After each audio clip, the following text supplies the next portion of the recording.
Welcome to Popternative, where we dive into topical discussions from the worlds of pop culture, social media, and sports. Here is your host, Peter Remoliotis, aka PD Beats. Hello and welcome to the Popternative podcast. This is the podcast where we have digital dialogues and discussions from the worlds of social media, sports, and pop culture. And very quickly, before we talk this amazing panel that I'm so excited about, we have to say this episode of Popternative is brought to you in part by BallHockeyGear.ca. When you need gear, we're here. So please check out BallHockeyGear.ca when you have a chance. So quickly going to introduce the panel. We're going to be talking about hockey, but specifically we're going to be talking about enforcers, and we're going to be talking with two people that know a lot about that. So I'm quickly going to introduce the panel. First, we have author of the book Goon, and this is unbelievable because he is basically his real life is based on the movie Goon and Goon Last of the Enforcers. We have Doug the Thug Smith is with us. Doug, welcome to Popternative. Thank you very much for having me. No problem. And of course we have film producer and movie maker for his current project is entitled Ice Guardians. Adam Scorgie is with us. Adam, welcome to the show. Thanks for having me on. No problem. So very quickly, Adam, you've been very busy with this project, Ice Guardians. Can you talk a little bit about that and where people could see it for the time being and how this project came to be? Okay, well, Ice Guardians is a feature-length documentary all about the history and role of the NHL enforcer. You know, how it started in the game, evolved over the years, and really the men that did it. The goal of the film was not to promote fighting or put a negative spin on it. It was really just to honor its place in hockey history, because whether you agree with fighting in hockey or not, the one thing that cannot be debated is that the guys that did it and fighting in hockey has been a huge part of the sport's history, and their story needs to be told just like everybody else's. So Ice Guardian started as I went to school with some pretty well-known enforcers. I went to school with Scott Parker, a.k.a. the Sheriff, and Todd the Fridge Fedoruk in Philly. And I saw them. That's how they, made their NHL dreams come true, as they climbed through the ranks of the WHL when it was probably at its toughest. I mean, everybody was in there back then. Purington, Bugard, Hordichuk, Skurlak. You could go through the gamut. They were... And I'd lived overseas and come back to Canada, and I'd totally fallen out of I didn't care about hockey at all. I didn't watch it. I didn't play it. I didn't care about the sport at all. And really going to high school with these guys and going to the Rockets games and really learning, I'm like, wow, they allow fighting, and whoa, they're called enforcers, and they do this why, and learning the whole dynamics was fascinating to me, and it really brought me back into hockey. I now appreciate the whole game, but it was really the two guys I went to school with and their journey to making the NHL that really got me fascinated in the game, and really seeing who they were when they were off the ice. Just tremendous human beings that are still dear friends to this day. And really that was the start of the 8-year battle of going to make Ice Guardians. And we congratulate you so far with the early success of the film. I know it's been really crazy for you going to a lot of these events and promoting the film, and I know you're a busy guy, so it really means a lot to take the time to come on the show with us today. Oh, thank you. It's my pleasure. Seriously, I know the creative hustle that it takes for you guys to put on shows like yourself and to talk about my work. We're in the fun stage. The stress of the 8 years of being told it's a stupid idea and you'll never get the money and you can't do it and the NHL will never allow it. We're over those battles, right? So it's and as I said before we were on air, knowing that we told the story right from the players, hearing it from everybody from Brett Hall to the superstars to the tough guys that are involved in the film was really a dream come true for me and the team. And, sitting on a few of these panels, as I'm sure Doug can appreciate, I'm sitting up there and I'm making sure that I check in with myself. I'm like, I'm sitting on stage with Brett Hall, Joey Kosher, Dave Semenko, and Kelly Chase. What business do I have being here, right? Other than I made this film that they and everyone is proud of, and it's truly a dream come true for me and the team. Great. And, you can see with the jersey in the back, Doug, your real-life story was made into a film, Goon. And this is a film that the hockey community fell in love with. Sean William Scott portrayed you. Jay Baruchel has done a great job with this movie, and the sequel is coming out in March. Very quickly, how how did it start? This movie was going to become based on your real life story. What happened? Who contacted you? Give us the whole lowdown. Well, the movie was based on a book that I wrote after my years of playing. I think that book came out in about the year 2000 or 2001. So it had circulated around for a little while. And I actually was contacted by the publishing company who had said to me they had gotten a phone call from some writers in Hollywood that had read the book, and they were interested in making a movie about, hockey enforcers and, the magnitude and effect that they have had in the game over the years and, decades of, hockey, and what it means to be an enforcer for a team, and, what it brings to the game itself and the fans, and, what it means. And so there haven't been many books about hockey enforcers, so to speak. My book was probably the latest one, so to speak. So, the writer himself and the owner, the producer, I should say, of the movie Goon, were the ones that actually contacted me about, sitting down and saying, would you release this book? Because we want to make a movie about it. That's kind of how it all evolved. Great. And it must be surreal, having a movie with that much of a following right now, being based on your real life. It just must be like words cannot describe it, right, Doug? That's 100%. I mean, I don't know what to tell people. It's almost like it's I don't even know if it's humbling or embarrassing. I don't know what my emotions are. It's crazy. I didn't start skating until I was almost 20 years old. I mean, obviously I'm out of high school and I'm just skating on the ponds that are in my neck of the woods. And I was only skating just to hang out with my buddies. And there was no dream of being a hockey player, never mind a hockey fighter. But, one thing led to another, and I just happened to be an amateur boxer at the time. I already kind of knew how to fight. And, I joined a summer league in my area where pros and amateurs would play during the summer. And I actually got into a couple of fights with some minor league tough guys and held my own. And, it was only through the lucky stars, so to speak, that a scout from the Buffalo Sabres had noticed me and said, he says, "Hey, kid, your skating is horrible, but I know you love to fight. Bob, if all you want to do is fight." And I said, "I do. That's all I want to do is fight." And, back in those days, now we're talking the 1980s and the early 90s, the game was a lot different back then. I mean, you could have a Doug Smith on the ice and on your team because, I was more an insurance policy than today I would be a liability.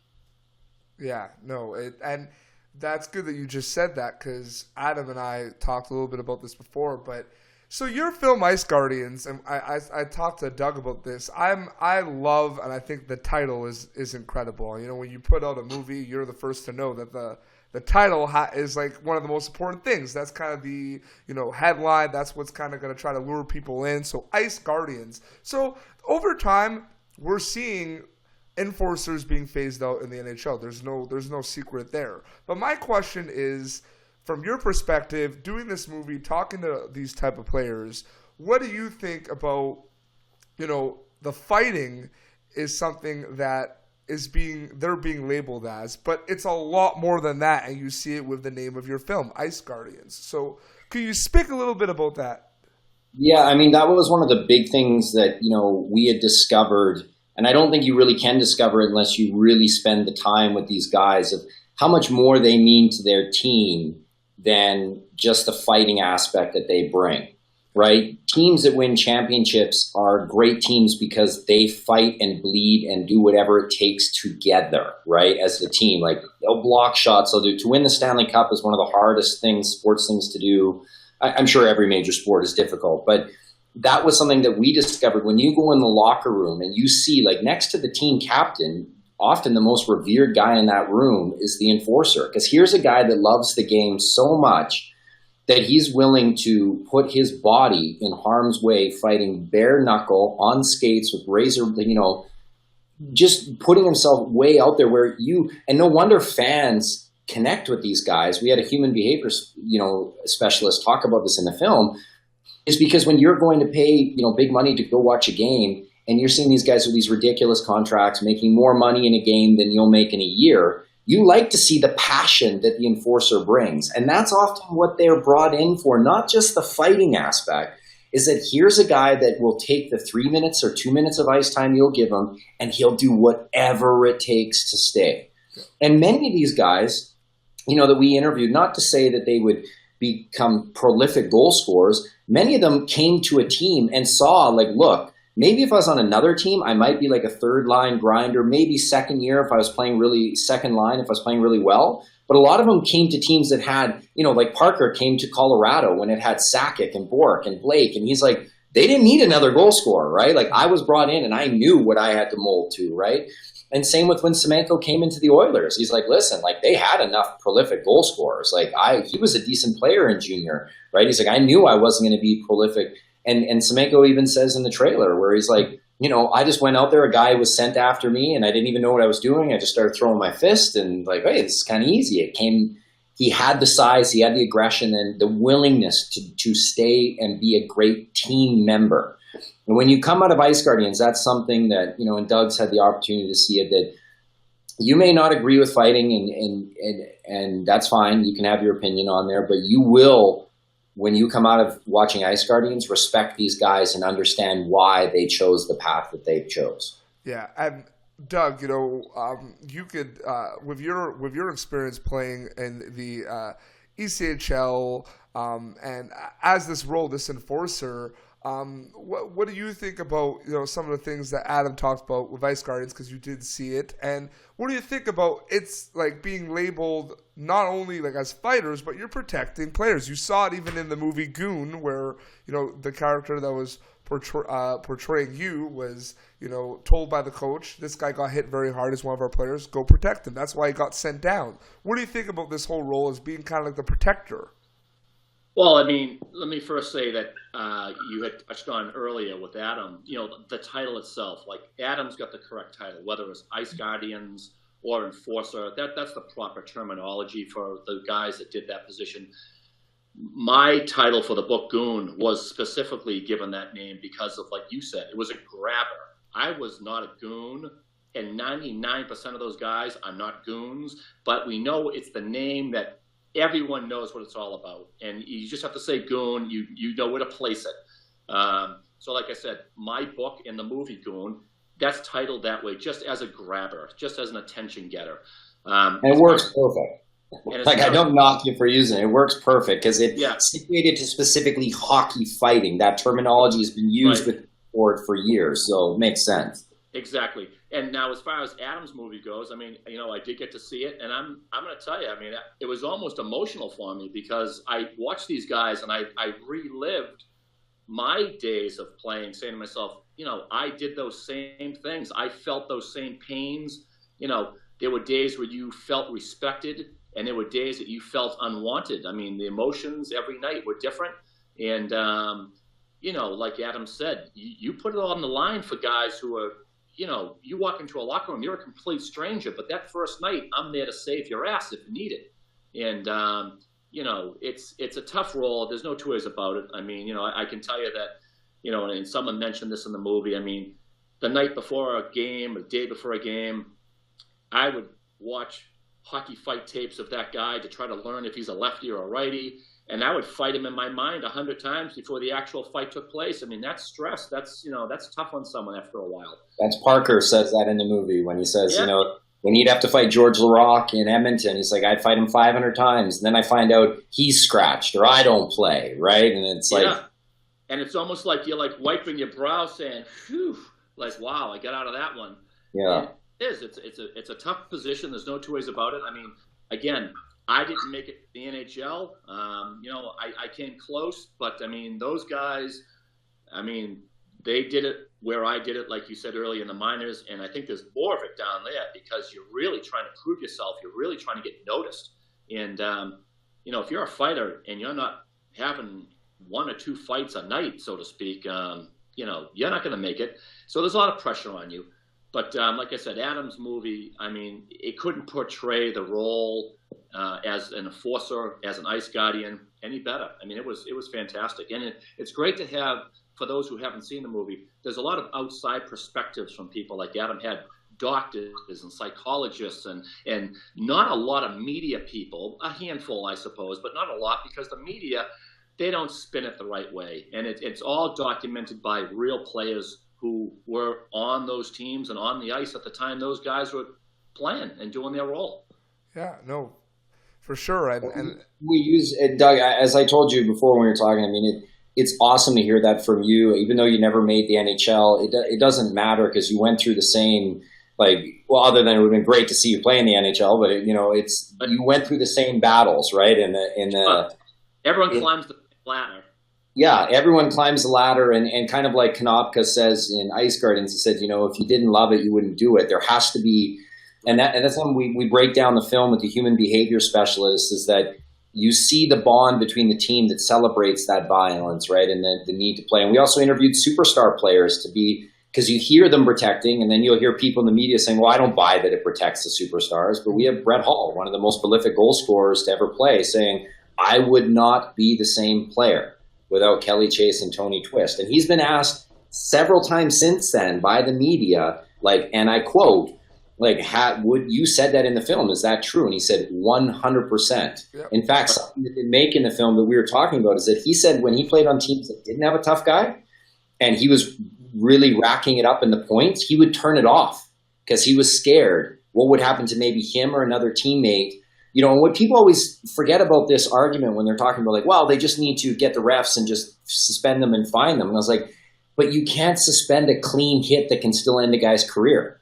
Right? Right. You have the concussion specialist, right, Doug, as you saw in the film, and I'm going with my thumbs because you have people that view. So you can concussion by guys going chest to chest, and your heads never make contact, but your head snaps. That's where concussion comes from. It's rotational motion of the brain within the skull. So anything that makes your head snap will cause a concussion. So a clean open ice hit, shoulder to chest, no penalty, that can end a guy's career, and he will get nothing for it. Nothing. And in fact, nowadays, that's where you're seeing those, where the teams now all kind of attack each other because they don't have an enforcer, a lot of them now. So you'll see a superstar get yard sale with a clean open ice hit, and there's no penalty and there's nothing that can be done. Yeah. Right. Whereas you look at, Brett Hull will tell you, he's like, I never got hit like that. Go look at my highlight reels. You want to know why I never got hit like that? Because you hit. You were facing Tony Twist and Kelly Chase. So he's like, I never got hit like that ever. No. Right. And all those superstars from back in that day can all say the same thing. Wayne Gretzky has said it 100 times. Look, when he got traded to LA, he took McSorley. And we talked about that in the film. Yeah. Mario Lemieux always had a tough guy on his team. I mean, all the superstars had it. They had to. And you're right, Adam. Today, you get a Sidney Crosby who gets targeted physically, not fighting, but just physically hit. And that whiplash is knocking him out of games. And that's money, huge investment by that organization that they're losing. Never mind the fans. And it's sad because Crosby's had 6 concussions now, 7. He's maybe 1 away, and he gets one more big one, he's done.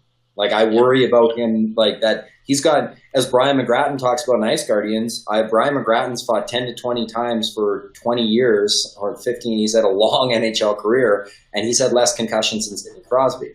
Now we also the Ice Guardians, and we don't sugarcoat that. There's still injuries in fighting. There's no question about that. As I'm sure, Doug, you can explain to you can get concussions and broken cheekbones.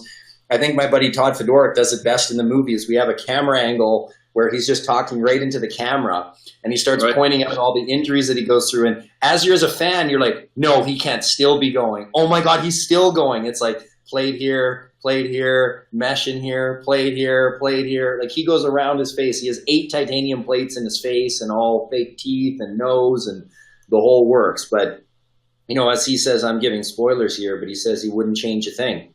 He actually has that as his avatar on Twitter, that he's like, I played in the league when it was probably at one of its toughest eras, and I wear that as a badge of honor. He's like, I never got to win a Stanley Cup, but the medal in my face is my Stanley Cup for showing that I gave my teams everything I had. So, Adam, you just mentioned Twitter, and this goes to my next question that for Doug and for you, Adam, is, so, for example, Adam, we were talking about how I went on my Twitter one day, and I have a lot of people that follow hockey, and the Ice Guardians trailer was released and it popped up, right? And we had like a lot of people shared it. I think it's like 18 of your friends shared, and 18, that's a big number on one, like for my friends list, to have everyone post it. So my question, and you see it, Doug, with Goon, is, for example, social media now is this avenue where you guys can kind of tell your stories. I mean, you have Ice Guardians the film, but Adam, you could use social media to promote the crap out of the film and kind of make a voice for these enforcers that got their kind of message lost in translation, that they're not just fighters, they're important, they're getting phased out. So how important has social media been for the Ice Guardians? And Doug, you know, with your book and with the movies Goon and that Sports Center piece on you about your real story, how important has social media been as a vehicle promotion to kind of get this out? Because this is really important to you guys. And Adam, you're very passionate about this. Yeah. Well, I'll start, I guess. I mean, I wouldn't have a career as a filmmaker without social media. Not just Ice Guardians. I mean, Culture High, we raised $240,000 on Kickstarter, a crowdfunding campaign where, you know, and as Doug would talk about when he was financing Goon, the great thing that social media enables when you're going to this industry of the suits, as you get that term from Entourage, right? Where a lot of time they don't have vision, but they're the ones that hold the money to make your dream come true. They don't see the value. And a lot of times social media will allow you to say, no, look at the value. There is an audience that wants it. And interesting with Ice Guardians, we don't have a traditional distributor.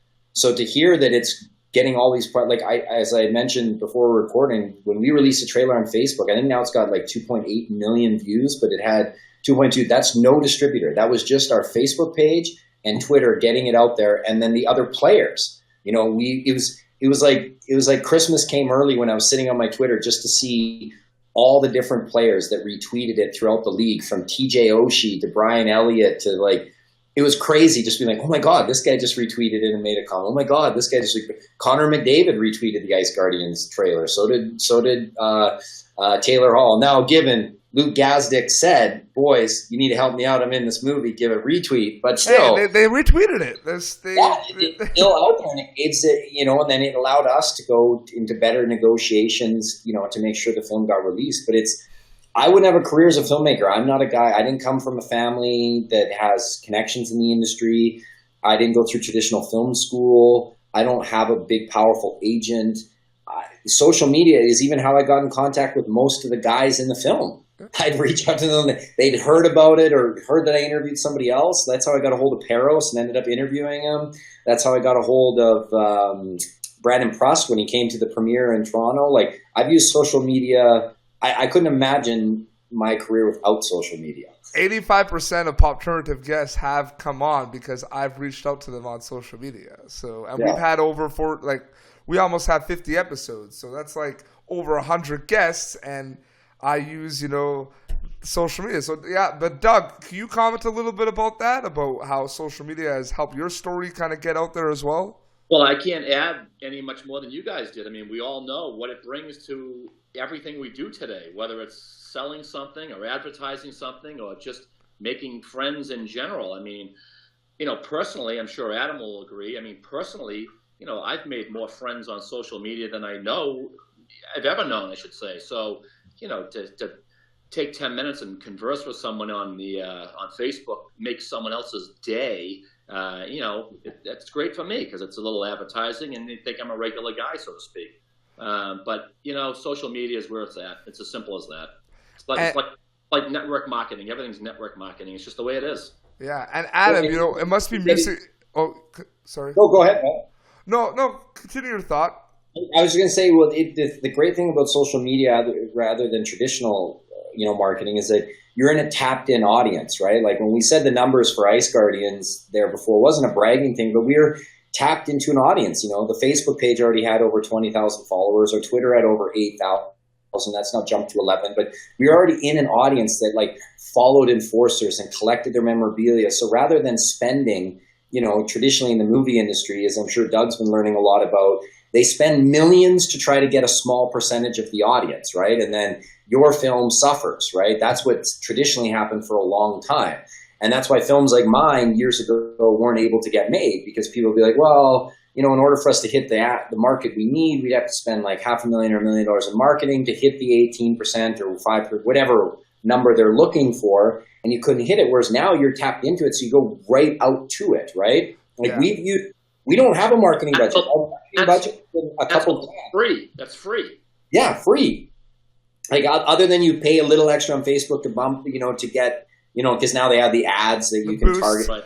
I have to tell you though, those boosts work. I will tell you, they do. They work.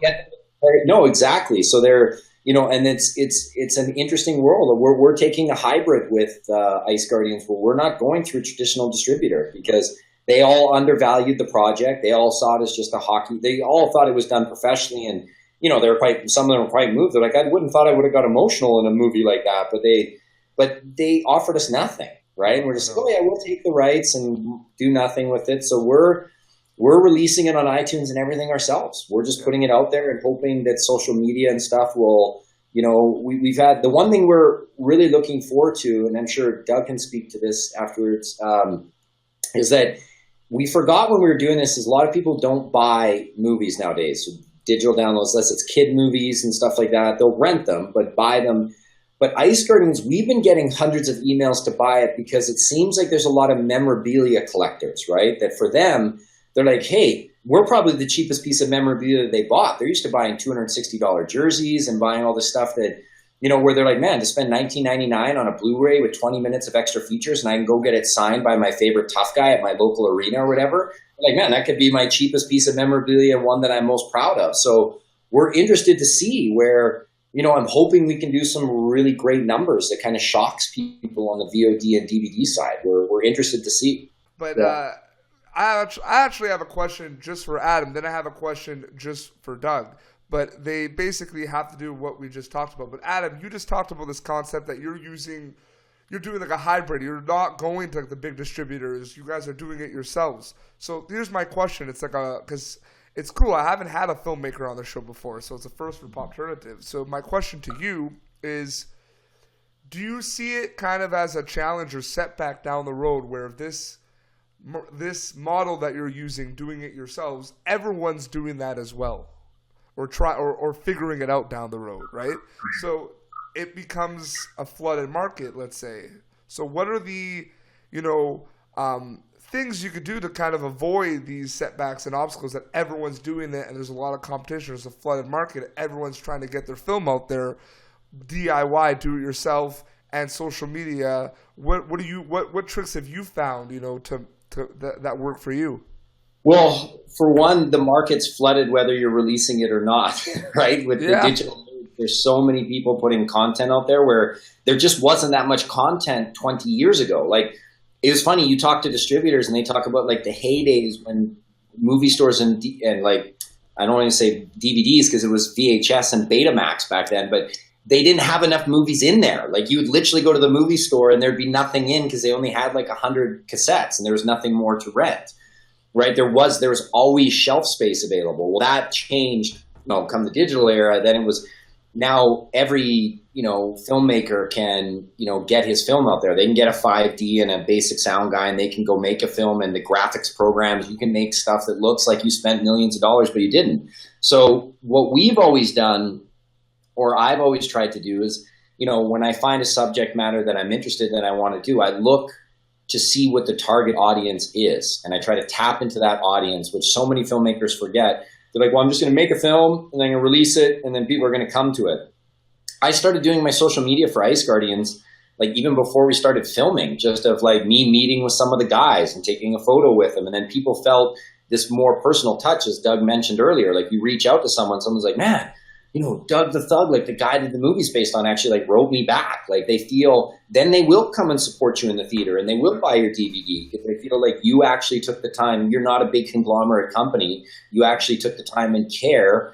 You're passionate about it. So we create a social media following that's large. Like, before the Ice Guardians trailer dropped, our Facebook page had, I think, 18 or 19,000 followers, and our Twitter had 8,000. So not ginormous, but not nothing either, right? That we already have a built-in audience that was interested in it. So we do that on top of like, and then every deal is different for film. Hey, if you can get all the pre-sales in place and not take the risk financially and you pre-sell it to a distributor, that's great, right? If you can do that, but not everybody can do that. So that's where we looked at, like, we went through the Canadian system, got a Canadian broadcaster and tax credits and grant money and stuff like that to finance Ice Guardians. And now when we release it, the great part is me and my team own the rights, not a distributor. So that part's refreshing, right? That we can then make the decisions on, because often with a distributor, you'll get blinded by the name and they won't do a good release on your film. And that's the weird thing about film, is that if it's not released right in the first 6-8 months, it's dead, right? Like, even if it's a great film and if it doesn't get released right, people down the road would be like, man, I saw your film. How did this not get released? It was fantastic. Like, yeah, because it got fucked up or screwed. Sorry, I don't know if to swear. No, it's fine. It's fine. It got screwed up by the distributor. So I'm very careful when I go with distributors. One of the things, even now, like, we had offers on Ice Guardians and stuff after TIFF, and, nothing against any companies, and I won't mention them, but my thing was I would sit down with their buyer, and they'd be like, okay, we're going to give you whatever the offer is. And I'd be like, okay, that's interesting, but they wouldn't want to put money in, not much cash or very little. And then my thing would always be like, okay, I just made a film that was whatever, a large amount of money to make. There's no need to talk about money, but killed me 8 years of my life. And you want me to just hand you the rights for 20 years with no upfront investment and no risk. And I have a hard time with that, but that's the standard film deal where I'm like, so then I would say to them, be like, how many films are you representing right now? They'd be like, 10. I'm like, so in a best case scenario, I'm getting 10% of your effort on my baby that I killed myself for 8 years. They're like, well, no, because it's not. I'm like, no, I'm just doing the math. If you have 10 films, just simply you can't divide yourself any more than that, right? And that's best case scenario. If you have films that are making more than mine, then I'm only going to get, and you want me to give it to you for free. I don't get that. So you got to kind of go case by case basis. I don't think there's any right or wrong answer. Before I get to you, Doug, can I ask you, Adam, a quick follow-up to that? Because I thought you bring up a quick point. But I see your social media presence, and, you both brought it up, like, networking is the way to go. And, you've been a guest on Joe Rogan's podcast, and he's been on a few, he's been involved with your past projects. And it's like that alone, having that connection with a guy like that who is, so much in the public eye, with all the UFC stuff, that's almost like a asset that, you can't even put a price on. That he, you're connected with this guy. He's in your he was in some of your movies back in the day. That's an important little asset that social media has created as well. You get the network of all these people that have these big followings. You can help them, they can help you. That also is a different dimension added to it as well. Yeah, I mean, Joe was instrumental in helping my first two films, The Union and The Culture. I couldn't imagine where my team and I would be without him, because he was super cool at having me on his podcast a few times and helping promote, and did both interviews for free, never asked for money. So, we look at that, when you're making the film too. We'll look at guys that, maybe didn't have even in Ice Guardians, that maybe didn't have the most prolific career, but had a good social media following and are really interesting to talk to, right? Because a film still has to be entertaining. For docs, even though you're telling great information and you're educating people on the history and role of the enforcer, you still want people to laugh at times and get emotional at times. And I mean, I think Doug can contest to this, is that I think Ice Guardians covers the gamut. There's some funny moments in there from Dave Schultz, and then there's some real emotional moments where we've seen people crying in the theater. So it has kind of the full, so you need to think about all those things when you're making, and you got to make sure that social media is a win for everybody too. It's not just take. And I think that's why my team and I have been successful, is we don't try to ask for too much. We want it to be a win for the guys too. If it's just take, then people are going to quickly not want to promote you on social media. Yeah. So Doug, a few questions for you. My first question is basically talking to you and talking about your journey, and we see it with that Sports Center clip, which I think is fantastic. I told you about that. After your career on the ice and with the Boston Bruins, you actually became a police officer, correct? That's right, yes. So my question to that is, I find that really interesting, and you even say it in the Sports Center piece that you like this idea of protecting people and you want to be a police officer, but that's kind of what Adam's talking about in Ice Guardians as well, the concept of protecting being there as well. So I just would love you to talk a little bit about that transition from being an ice hockey enforcer to kind of being a police officer right now, because I find that really interesting. Yeah, I mean, it's almost like a natural transition to go from one to the other, to be honest with you. I mean, I had grown up in an area where the involvement with the police in my community was a big thing. And I got to know a lot of cops as I was a kid growing up, and they were a positive influence on me. And obviously today we got a lot of differences going on across the country with that. But back in the day, I thought police were great role models, and they were honorable and a prestigious position to have. And I wanted to do that position, when I got older. And, like I said, after hockey, it just kind of transitioned into that role again. And I work in a nice community just south of Boston, and I love it. It's great. Adam, ironically, he's from a small town called Halifax. Isn't that funny? Halifax, Massachusetts? Yeah. I love it. I just think, and even like in the movie Goon, Doug, Sean William Scott, who portrays you, and I think he does a fantastic job of that movie. He started off as a bouncer. You said that was true. You were a bouncer to make some money when you were younger, right? Yeah, that's correct. When I wasn't even 21. I wasn't even old enough to drink, and I was working in bars as a doorman. And like I had said to Peter earlier, Adam, I mean, there were a lot of opportunities to have some street fights out in the parking lot. Yeah. Might have too many drinks, and they want to try their luck with someone that like me. So I got a lot of practice. I will confess to going down that road myself too, Doug. I was Western Canadian boxing champ when I was 15, and my dad owned a nightclub when I was really young. So I did the same thing. I worked at a club when I wasn't even of age. I started working the door when I was 18 because the drinking age is 19 here. And it's amazing, hey Doug, I remember even having that talk with those donkeys that come and they want to try them. And I'd literally say to them, I'd be like, listen, man, I may not be the biggest in stature, but they don't put me on here because I'm a wimp. Okay, right. So just think about your actions before you come at me, right? Because the best part is if you come at me, I get to throttle you and you'll get arrested afterwards, right? Yeah, exactly.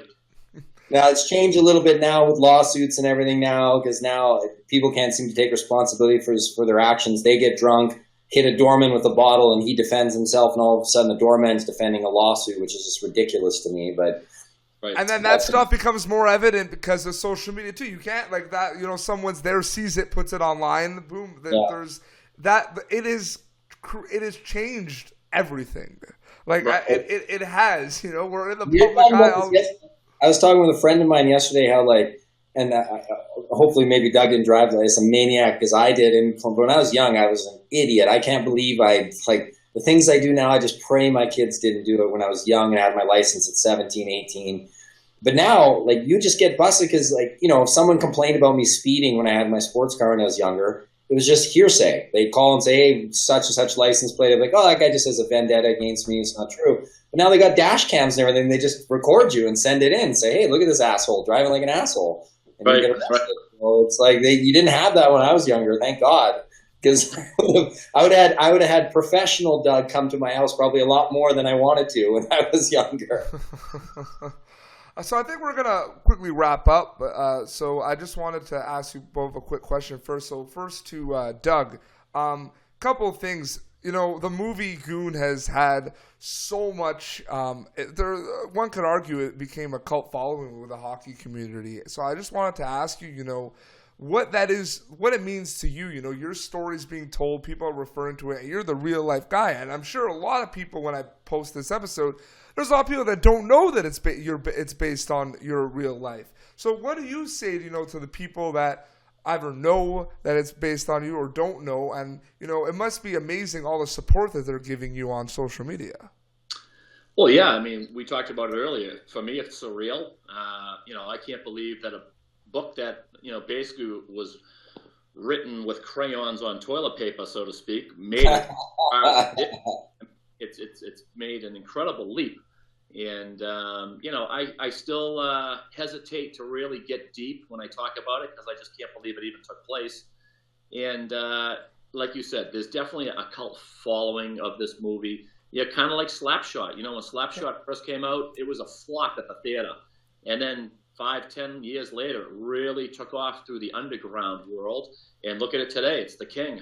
Yeah. Yeah, it's still one of the greatest hockey movies.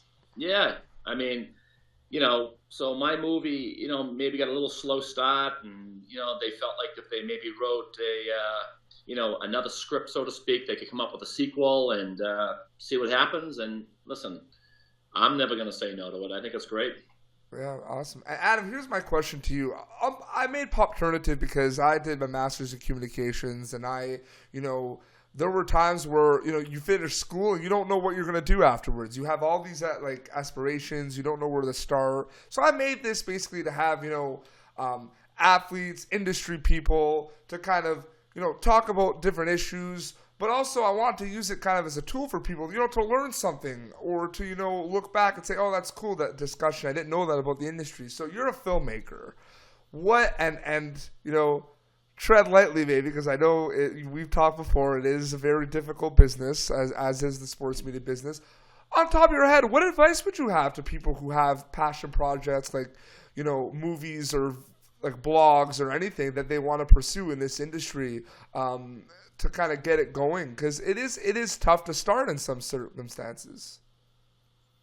I mean, I think you can relate it to it goes to those annoying talks your parents had to you and none of us wanted to listen, is that anything you really want in life and that you're passionate about, you're gonna have to fight for it. In Doug's case, he had to do it physically. In me, I think I relate so well to the Enforcer story, and my team and I, were able to do Ice Guardians so well because we had to fight for every inch, right? We were constantly told, don't do this project. The NHL will never allow you. The players will never talk. No one will want to watch it. It's not going to, if you think that stuff doesn't come, like people see on the red carpet and everything now and be like, oh, it's all been red carpets and magic for Adam and his team. No, 8 years from concept to delivery to get Ice Guardians made is the realities of that. And trust me, there were many times my team and I wanted to quit, right? Director Brett Harvey and I, in tears at times and stressed and invested money and lost, is like, but if you really are passionate about it, you will overcome those hurdles. And in the end, it doesn't seem like it at the time, but it will just make it all that much more sweeter. And that's why for me now, I can honestly say, if you would ask me only 3 years ago what Ice Guardians, would have been a real sore spot for me, because I knew it was something special and it just wasn't coming to life, and it would have almost brought me to tears. But after seeing what it's already accomplished before it's really had its full release on iTunes and Netflix and everything, it just is, it'll be a special project for the rest of my career. No matter how many other films I'm blessed enough to be able to work on and make, Ice Guardians will always have an asterisk because it's something special. So my advice to people getting into whatever it is, it don't matter how talented you are, it is going to be a fight every step of the way when you want to do it. And whatever it is, you've heard it in all pro sport, you can't have one foot in. You have to go all in and go for it and take the lumps and take the beatings, whether they're physical or mental, and good things will happen in the end. I mean, look, I'm not surprised, that Doug's movie went the way, because and he's had the success and brought a book to life. That's so hard to do. If from my end, that's so hard to do. But here's a guy that went through it physically in a career and then went and became a police officer too. So there's so much challenges along those lines. It's going to be that if you want to get into this. And it only makes it, I know it sounds cliche and like a parent talking, it only makes it that more sweeter when it comes that you really enjoy it. Yeah. I've gotten to work with people in the film industry that sometimes it came a little too quick for them. Right. And then that's where you see the crash and burn, right? Because then you take things for granted.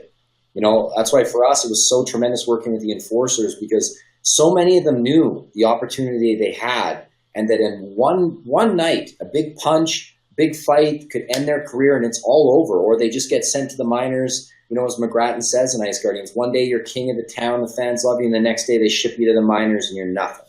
Right. So my advice would be just, if you really are passionate about something, stick with it. It may not be the dream that you initially set, but you'll be surprised how close it'll go if you really do it.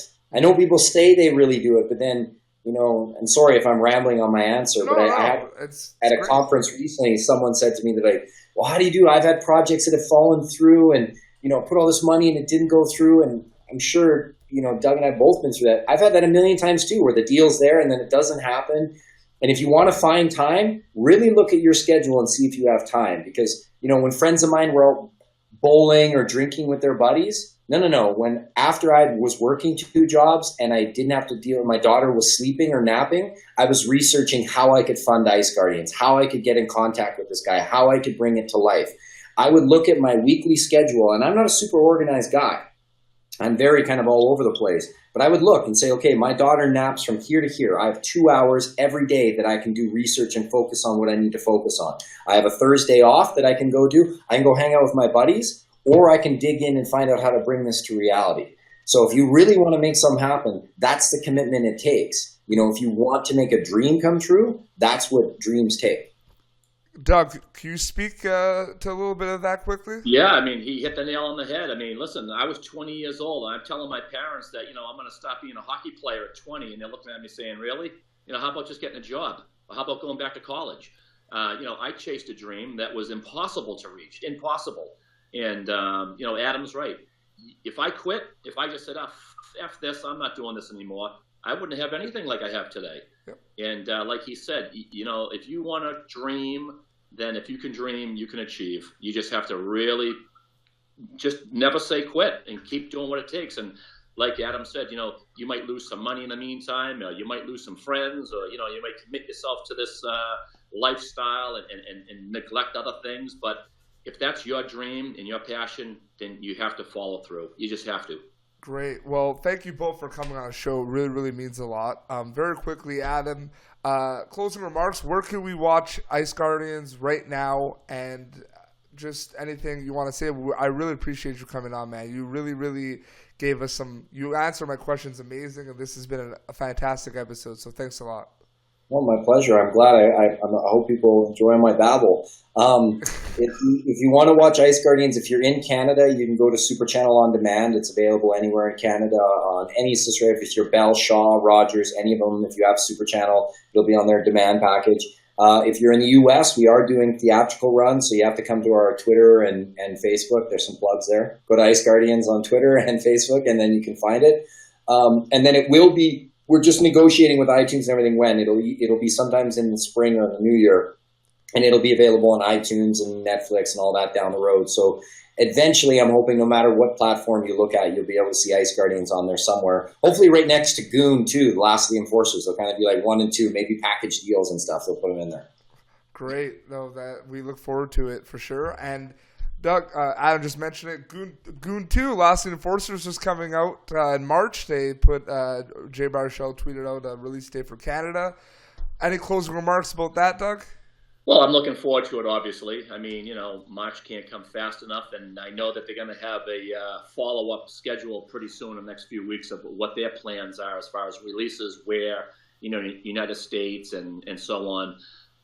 And as for today, it was great to meet you, Peter. Obviously, it's a huge honor for me to meet Adam. Jesus, like you said, he's been working on his project for 8 years. That's just insane. It is insane. You got to be a little, I think. So all the applause and all the accolades that he's receiving, obviously so well deserved. He's done a great job, and whether it's my premiere with Goon or just in life in general, I hope I get to meet both you guys at some point in life. Great. No, Doug, pleasure. True honor here, too, and I really appreciate you making the trek to go see Ice Guardians in the theater, man. That was really cool. I appreciate that. Yeah, seriously. That was definitely a quest of mine, babysitters for the kids and, I know, and I understand. So, and man, and then how the theater bumped it by a day, too. I feel so bad, and then I was out of my mind. All I did, I bought a popcorn and I rode home. I was so disappointed, but I came back 2 days. I came back 2 days later. It was well worth it. Well, thank you very much. And I can say I was fortunate enough at TIFF to get a sneak peek of Goon 2, Last of the Enforcers, and I can honestly say, as a filmmaker and as a hockey fan, if you like the first one, I think the second one's even better, in my opinion. I think Jay knocked it out of the park for his directorial debut.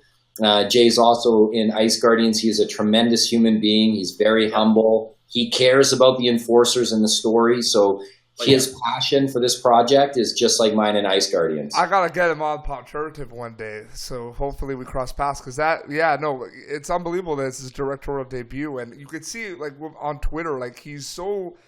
like humble and responsive to fans and creates dialogues with them. Like I'm a big fan of his, like what he does on social media as well, which I think is important to say. Just to speak to him and encourage your fans. So this is how cool Jay is. Right when he was starting production of Goon 2, there's another guy we connected through Twitter. He'd seen the Union and the Culture High. We talked about Ice Guardians. He said, sure, I'd love to do an interview. I'd seen his stuff. I love Jay's work. And then he supports Canadian projects. And just reached out on Twitter, gave me his email. We started going back and forth. And it was the day before production began on Goon 2, day before, that he took the time in his crazy schedule of producing, directing, managed to sit down and do an interview with Ice Guardians, never asked for anything, signed his release on spot. And then when he invited me to the Toronto premiere, I wasn't even sure if he'd remember me, right? I was going to go up and say, hey, he saw me from like 15 feet away, came running over and gave me a hug and was like, thank you for coming. I can't wait to hear your thoughts on the film. I just felt like I geeked out. I'm like, dude, thank you for it. He asked me on his premiere day, how's Ice Guardians? I'm like, dude, don't even ask about my movie. Wow. Today's your day. Right? Like, how's Goon? I can't wait to see it. And he's like, it's a fucking awesome film. I can't wait for you to see it. And I totally agree. That's awesome. Well, the trailer just got released and it looks amazing. But thank you, Adam. Thank you, Doug, for coming on. You can catch previous episodes of Popternative on our YouTube page, and we are putting full-length episodes on our Facebook page as well. Thank you both for coming on, and I wish you all the best with Ice Guardians, Adam. And, you know, I wish Doug all the best with all the crazy pandemonium that's to come when Goon Last of the Enforcers comes out, because Doug, I'm not going to be the first one to tell you this, but buckle up. Thank you for tuning in to Popternative. Make sure to check out our past episodes of Popternative on YouTube. Be sure to like Popternative on Facebook and follow us on Twitter.